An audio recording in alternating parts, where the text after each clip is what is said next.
Welcome to Travel Secrets with me, Tanya Rose, the podcast sharing wisdom for fellow travellers. Each week, I ask my guests to share their 6 travel secrets and the holidays and adventures that surround them. I would just like to say thank you to Mason Rose, the sales and communication agency that represents some of the finest hotels around the world, for partnering with Travel Secrets, the podcast.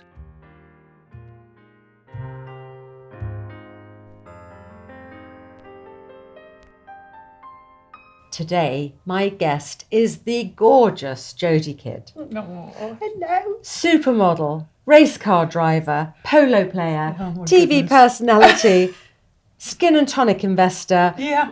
wellness brand investor, Yes. and pub landlord. Yes. And I haven't been to your pub, and I promise I'm coming for Please Sunday do. lunch in Please West do. Sussex. You were also the fastest Top Gear celebrity for many, many weeks. I was. Which is quite extraordinary. And I know. had David Gandy on the podcast a few weeks ago, and the picture that he showed was of you and Yes. he driving the Mille Miglia. That was a wonderful experience, and we love David. He's not bad to look at. I was going to say, he was so funny because because he said, there I was driving with 2 supermodels. And I went, well, 3 actually. And he Yeah. went, oh, yes, well. Yeah.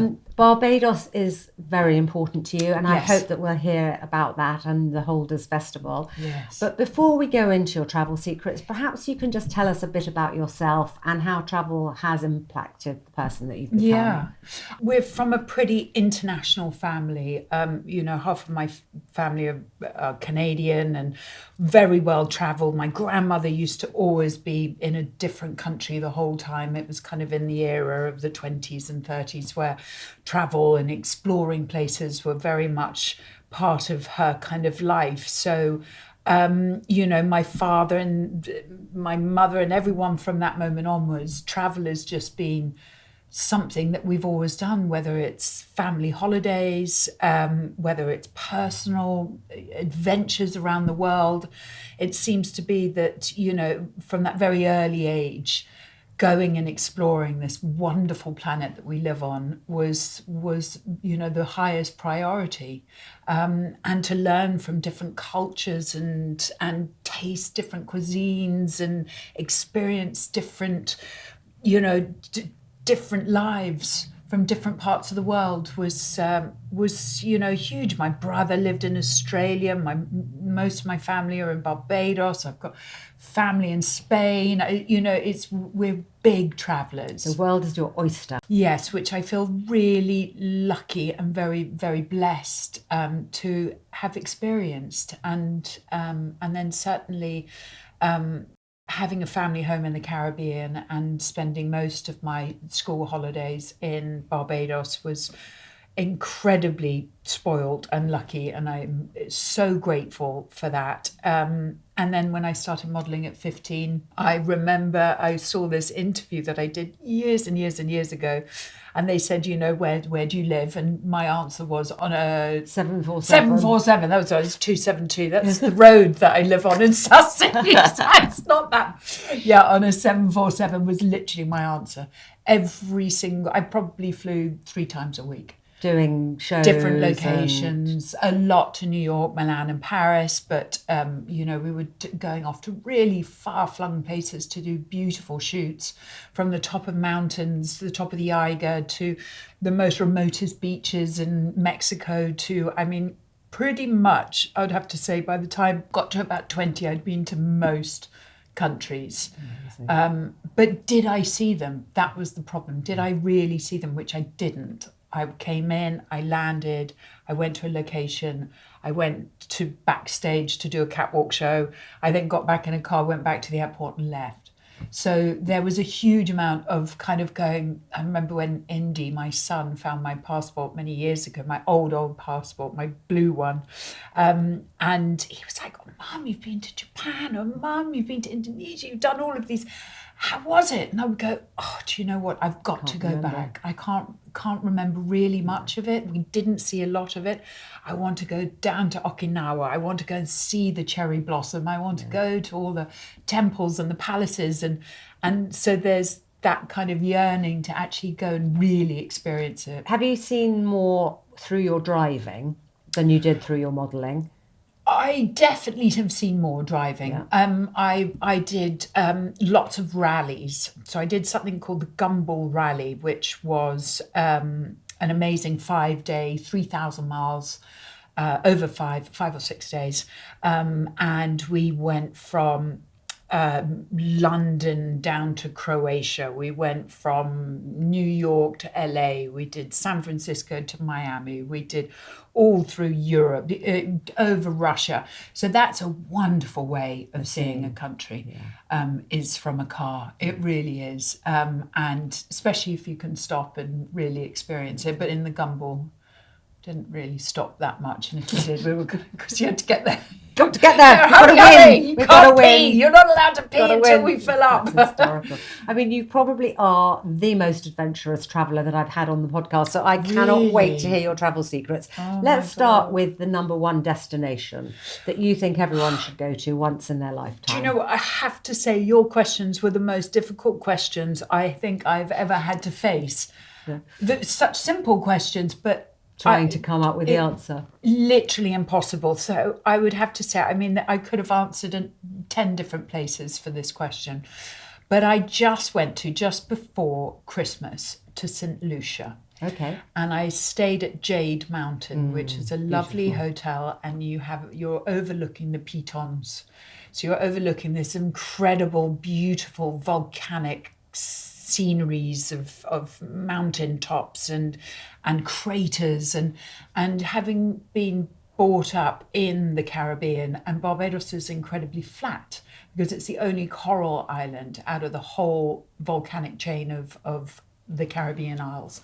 And so seeing the difference of the mountains and the greenery, and the difference from this incredibly kind of tiered Barbados that I'm used to, was just so dramatic. And what I loved most with the hotel was you only had 3 walls and the rest was completely open. Oh, wonderful. So you walked in, you had this beautiful bed that had this gorgeous mosquito netting over, this infinity pool, but we were quite high up, so you had quite a big drop. So make sure if you've got vertigo, you ask to stay on the lower floors.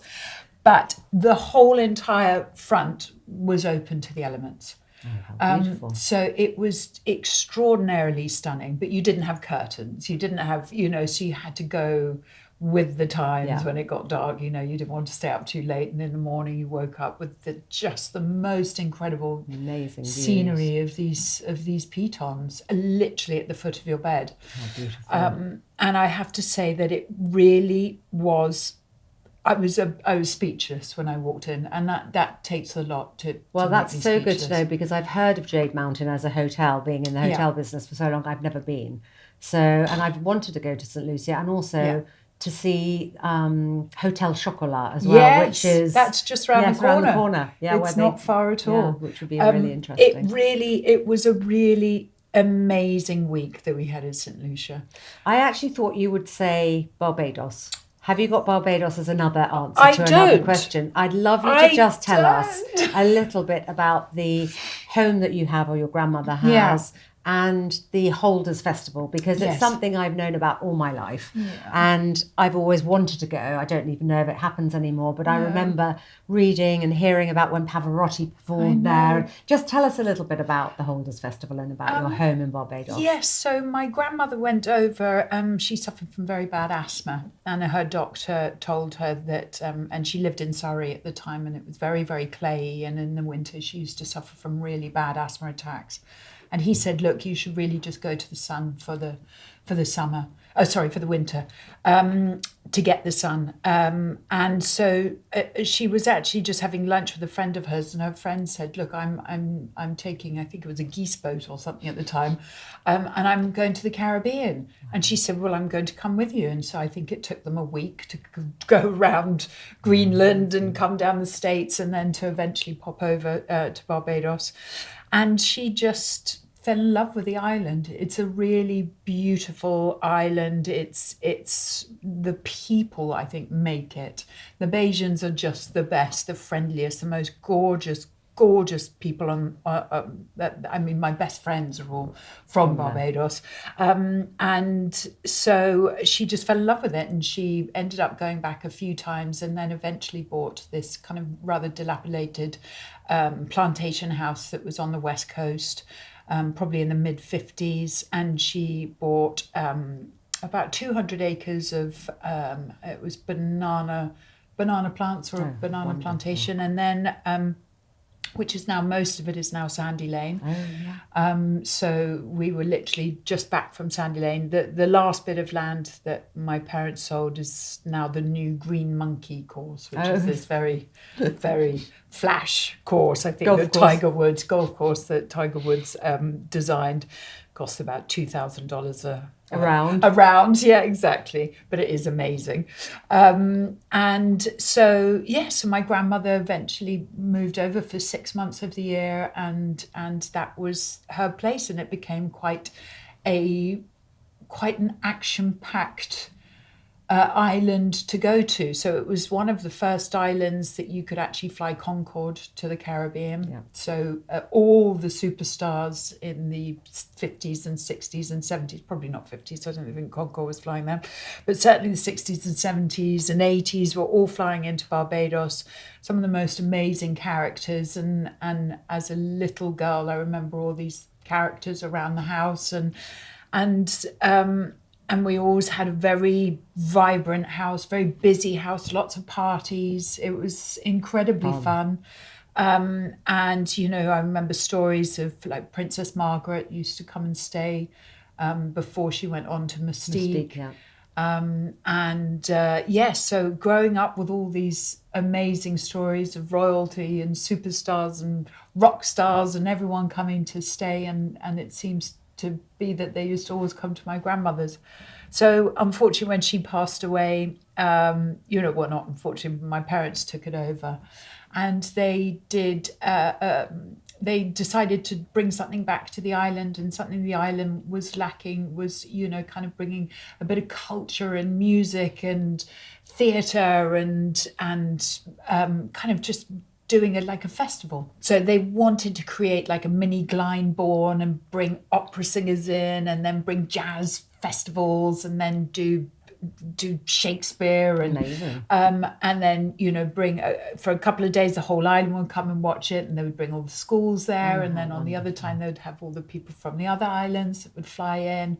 We had Pavarotti that performed there, like you said. Amazing. We had Kylie Minogue, I think, was so fun. Yeah, I mean, we've had pretty much. Was that in the summer or in the winter? It was always in Easter.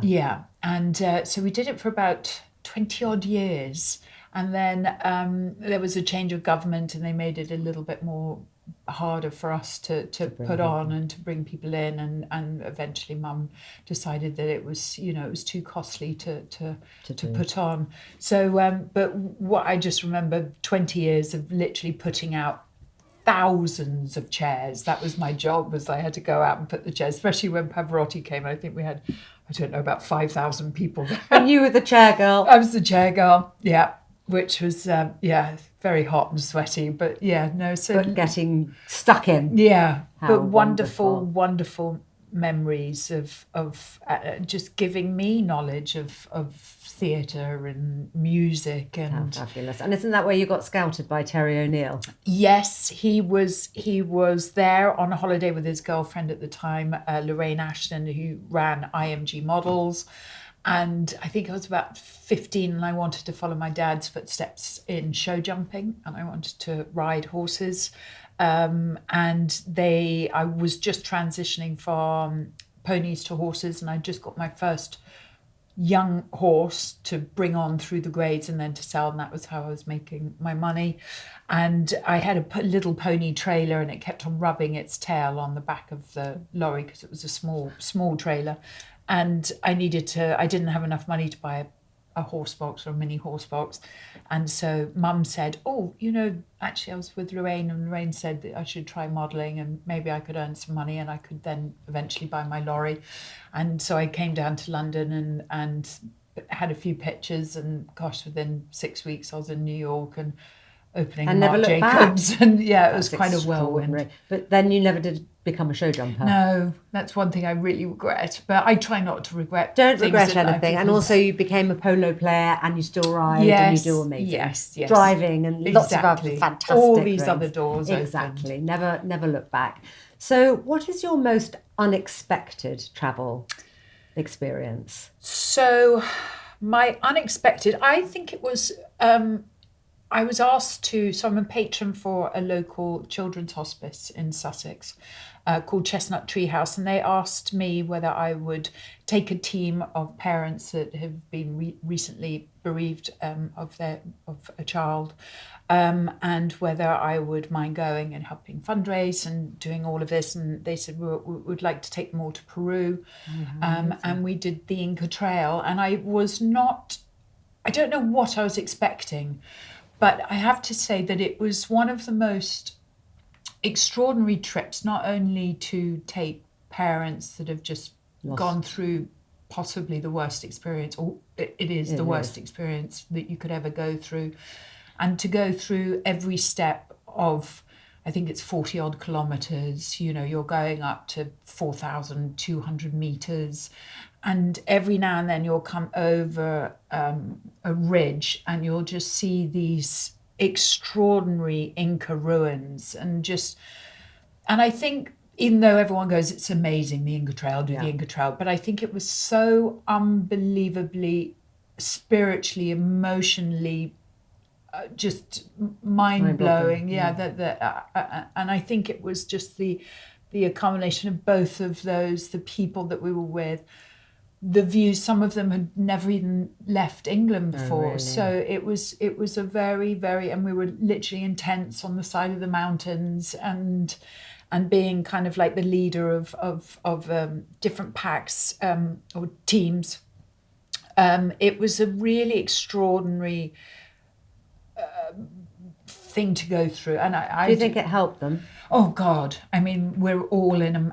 This was a long time ago, and we're all in a WhatsApp group now. We're always supporting each other. Some of the people that did it have now kind of dedicated themselves for doing big challenges. Have gone around the world to climb mountains and to do marathons, and it really inspired them, and I think it's something that we will always have such a big connection with each other, even though we might not see each other for a while. It probably helped to give them a purpose again. Absolutely, but I have to say it is a very spiritual place to go. Did you get to Machu Picchu? Yes, we did, of course. And it was amazing. We got there super early, so we didn't get there with the queues of people. And it was amazing. But I have to say, it was all the previous stuff before Machu Picchu that actually really, there's a few other ruins along the trail that are just extraordinary. Really extraordinary. That sounds like an amazing, amazing trip. And actually, one of the questions later is very poignant, but that actually could have been chosen as your poignant. I think I probably, there's two that could be entwined. Yes, exactly. Let's go on to your most overrated or underrated travel experience. I'm going to say underrated is the UK. I have had some of the most amazing trips here, and I think it's certainly got inspired by lockdown, by suddenly understanding that we can't travel everywhere, and once we were allowed to leave our houses, that everyone went mad. I think that, and I just found some incredible places. There's this and it's right on the east coast of Cornwall, and it's called Whitsand Bay, and you kind of took the chain ferry over from Plymouth and you went round the corner, and then there was this dramatic cliff with these little houses that you could Airbnb. Oh, how wonderful. And I have to say, and they have all glass fronts, and they are the most beautiful views I've ever seen. I mean, just absolutely stunning. And then from there, there's a wonderful place in Exmoor, and it's called Cove Valley. And it's in this amazing valley, and they've done these beautiful chalets or cabins that are totally self-sufficient. You can't drive there. You have to take a wheelbarrow and have to kind of, off you go on an adventure. And they're rewilding the whole of their property. So they've got beavers. So you go crawling up and you go and take your little binoculars and you look at beavers, or kind of redoing all of the rivers. And they've got beautiful red deer. And so it's a really special place where you just switch off from the world. And it's very, very special. And then I did something called the NC 500 and I drove it in my car, and this is in Scotland. And when we came round, and it's basically goes round the whole tip of Scotland, and you go past John O'Groats. And then when you start coming to the Inner Hebrides, I mean, it's just, yeah. And we just went down to this place called Glencoe, which is where they shot James Bond. Yeah. Is that the Skyfall place? The Skyfall. Yeah. And incredible. Just that vista, just the journey, just the travel, just, I mean, everything. It was, normally I'm the first person to jump on a flight and go anywhere. And I really just think the most underrated place is here. What were you driving when you did that? I was driving, we had an Aston Martin, there was three of us. We had a Mustang, Ford Mustang, and that was a Bullet. We had an electric car, which was, a nightmare, because we just didn't have charging units. Infrastructure's not good.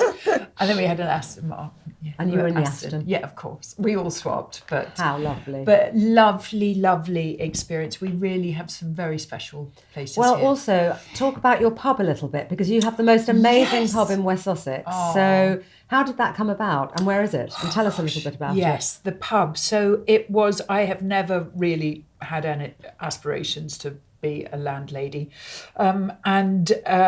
I was brought up in Sussex, or Surrey and Sussex border. Then I started modelling, travelled all around the world, lived everywhere. And then I came back to Sussex about 20 odd years ago.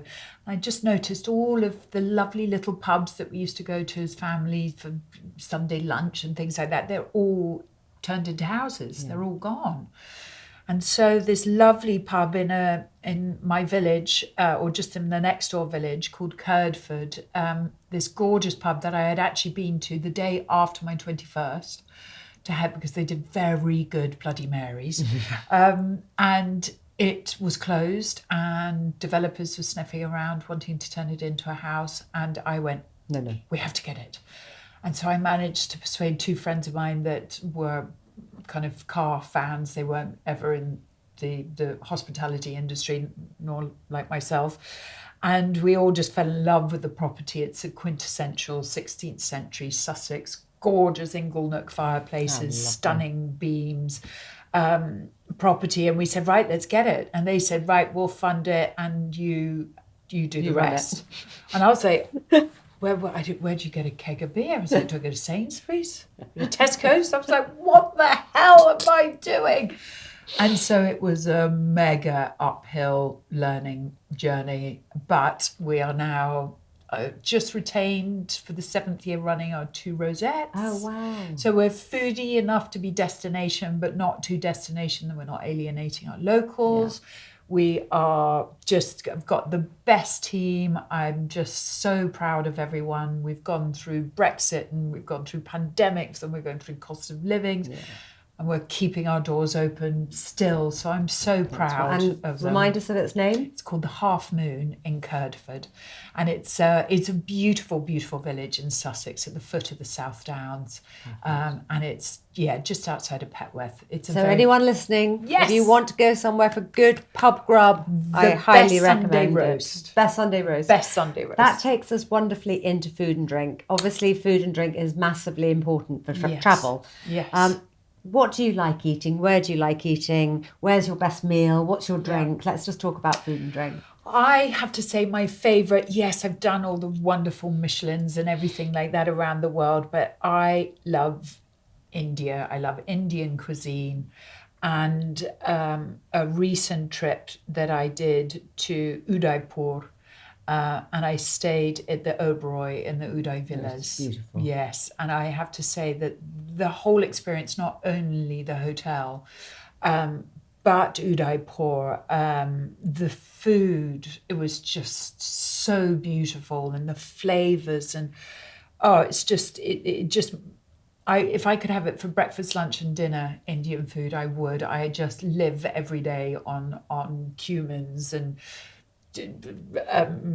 turmeric and all of these wonderful, and they're so Spices, good for you, and they're just stunning. And it was within the hotel, outside of the hotel, the food was just fabulous everywhere we went. Did you do street food as well? We did a bit of street food. And you were okay, you weren't ill? Yeah, you have to be careful, and I think that will come on to one of your next questions, is my traveling secret. Yeah.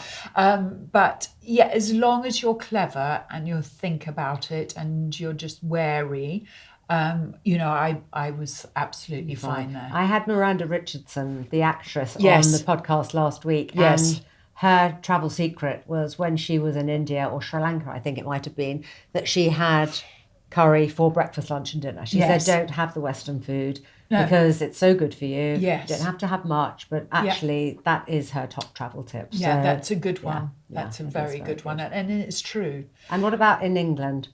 In England, Do my you- best food Yes, place. or do you go for curries in England? Have you got a good Indian? I that do, you and we do recommend? curry night at the pub as well. Oh. That's how much I love it. Gosh, there's so many amazing places. I went down to Michael Caine's. He's just taken over a beautiful property called Lympstone Manor. It's a lovely manor house in Devon. Because he had a hotel for years, He didn't did. he? He was, and it was called, begins with G.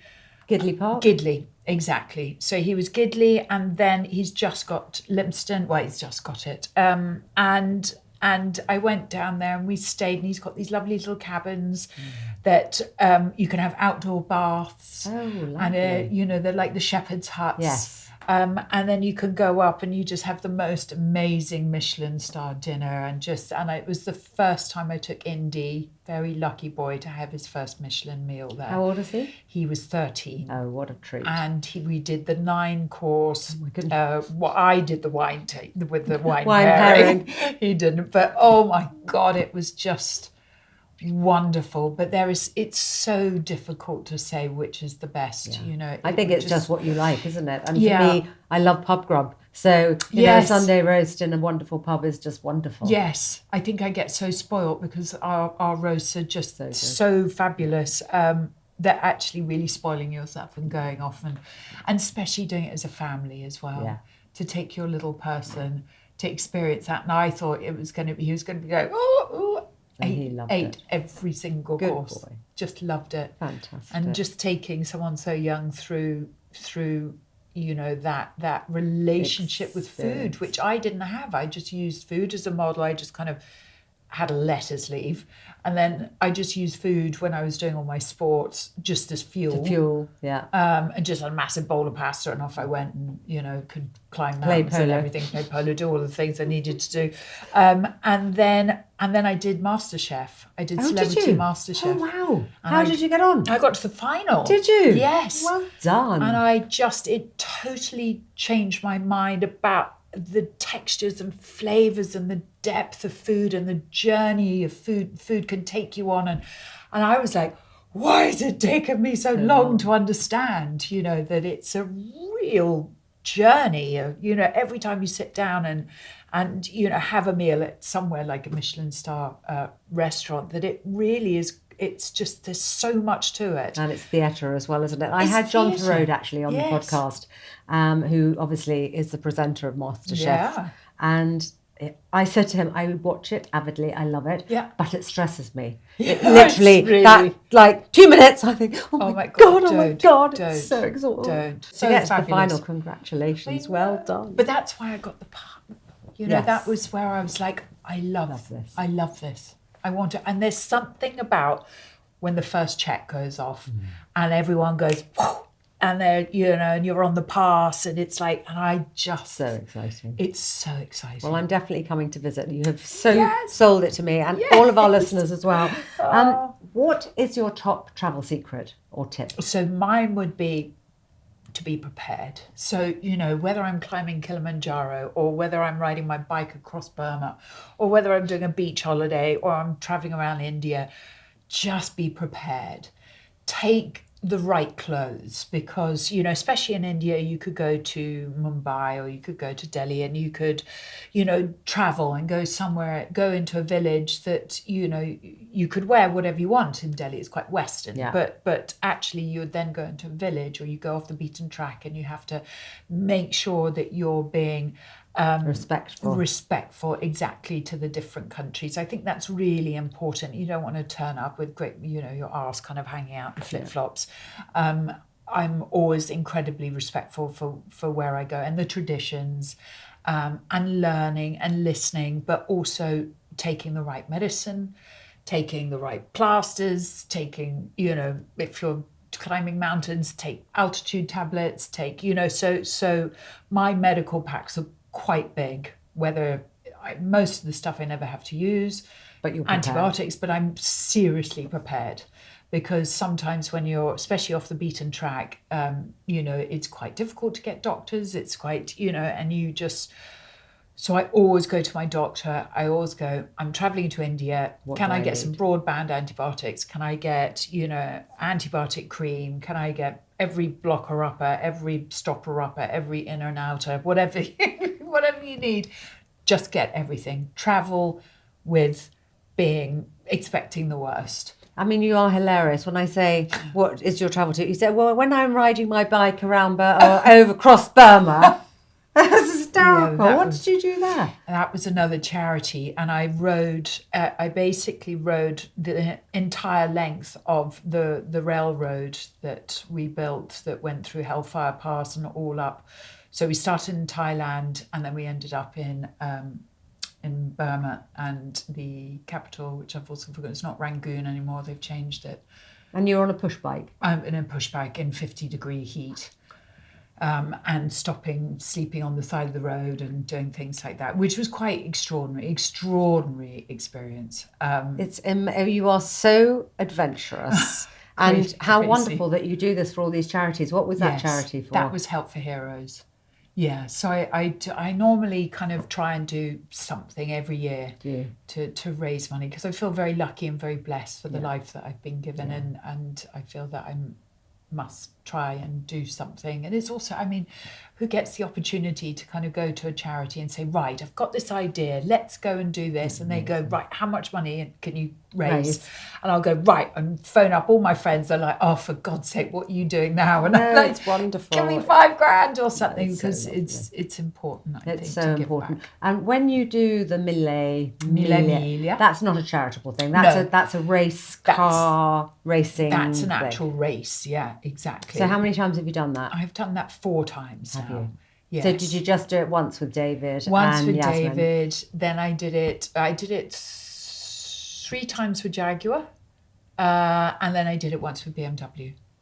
So, because that's quite an extraordinary race, isn't it? That's pretty full on. Yeah. But I'm, you know, that's proper full on racing. And you're quite competitive. Very.